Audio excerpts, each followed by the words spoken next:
욕설을 하면서 승무원에게 소리를 지르고 있습니다. 승무원이 여성을 진정시키려고 하는데 화를 참지 못한 듯 계속 난동을 부립니다. 당시 상황 들어보겠습니다.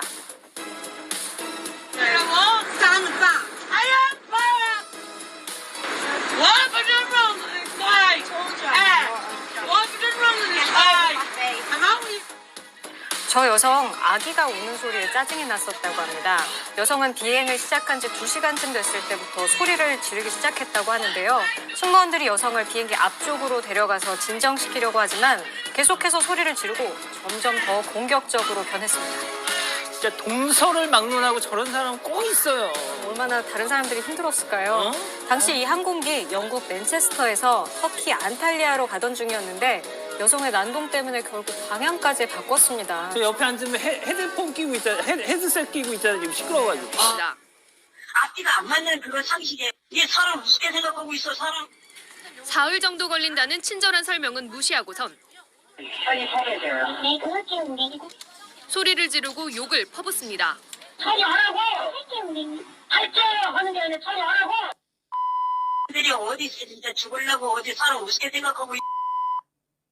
악성 민원인에겐 욕설과 폭언을 법적 처벌할 수 있는 안내도 소용없었습니다.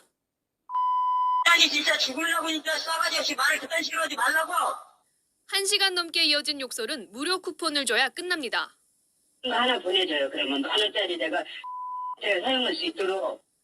51살 박모 씨는 이런 악성 전화를 150번이나 한 보험사에 걸었습니다.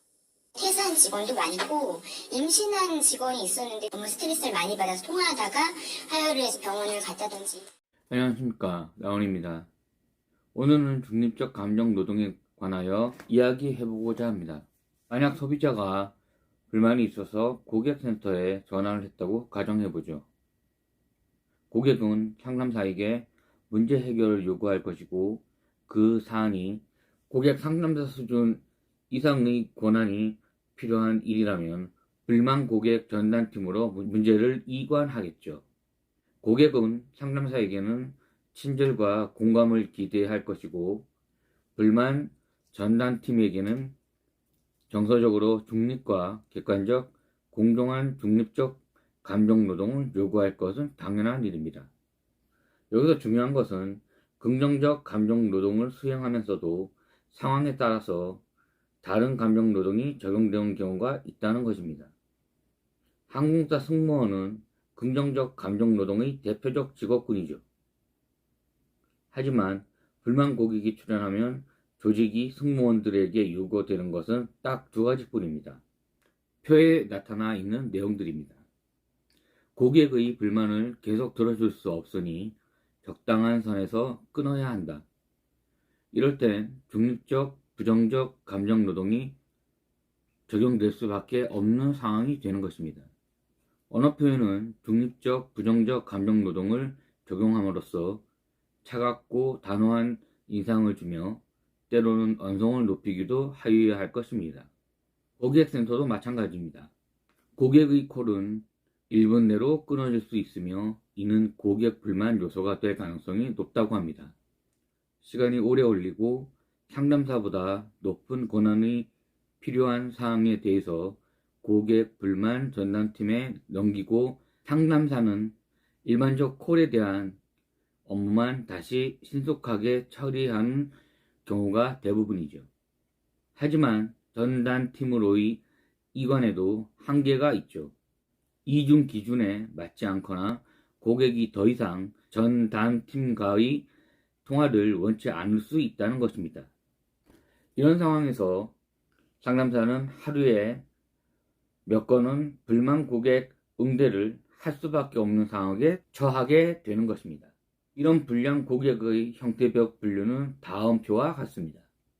그렇다면 중립적 감정 노동이 필수인 직업군도 존재하리라는 것은 당연한 일입니다.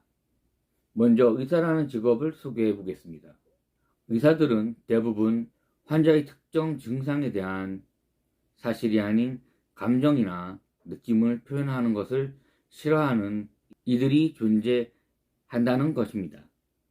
중요한 것은 의사들이 말을 감정적으로 듣지 말고 이성으로 들어야 한다는 것입니다. 중립적 감정 노동은 정서적으로 중립을 유지하며 객관적이고 공정한 정보를 전달해야 하는 직업에서 나타납니다. 또 전문적인 감정 표현에 있어 자유도가 높습니다. 친절과 미소를 중요시하는 긍정적 감정 노동에 대한 서비스업에 관한 연구만이 지금까지의 감정 노동의 주된 테마였으므로 중립적 감정 노동에 대한 연구와 조사는 우리나라는 아직 걸음마 단계라고 작가는 소개하고 있습니다. 그러므로 문헌이나 최신 연구 자료들도 거의 존재하지 않는 것이죠. 작가는 이는 중립적 감정 노동이 적용되는 직업군에서 감정 노동이라는 용어를 거의 사용하지 않는 경향이 있음을 반증한다고 주장합니다. 또 이는 감정 노동에 대한 연구가 사회적 지위가 높은 계층이 아니라 하위에 속하는 직업군에 국한되었다는 추측을 가능케 한다는 것이죠. 이제는 사회의 급속한 발전으로 전문직에서도 감정 노동이 발생하는 사실에 주목해야 한다고 작가는 주장합니다. 중립적 감정 노동을 요하는 다른 직업에는 방송인이 있습니다. 방송인은 웃음을 보여야 하는 상황에 자주 노출되죠. 하지만 보통 정치적 중립과 태도를 엄격하게 요구하기 때문에 중립적 감정 노동 직업군으로 분류합니다. 최근 1인 미디어 유튜버를 관리하는 회사가 등장할 정도로 많은 발전을 이루었죠. 하지만 악성 댓글이나 심한 수준이 아닌 비꼬거나 언어 유희적인 표현은 스스로 감내하여야 하는 것이 현실입니다. 어떤 특정 사건이 쟁점이 되어 불특정 다수의 공격을 받는다면 우울증, 불안, 불면증 등 겪는 감정노동의 고위험군 직업이죠. 방송인의 감정노동은 SNS나 인터넷을 통한 악성 댓글과의 전쟁일 것입니다. 비대면의 익명 게시판이라면 공격적이며 도발 수위가 어느 정도일지는 악성 댓글로 자살한 연예인들을 통하여 우리는 그동안 그 위험성을 잘 보아왔습니다. 이렇듯 중립적 감정노동은 다른 감정노동과 달리 개인이 내적 고민이나 인내를 상당히 필요로 하는 직업군에서 발생합니다. 의료인, 법조인들 이런 직업군에 해당하는 이들이 그들입니다. 어느 직업에서든 감정노동은 발생하죠. 직업의 사회적 지위가 높고 직무 자율성이 높은 것이 감정노동의 위험을 줄이는 성취감, 휴식시간, 적절한 보상과 연관되어 있다는 것은 상당히 주목해야 할 점입니다.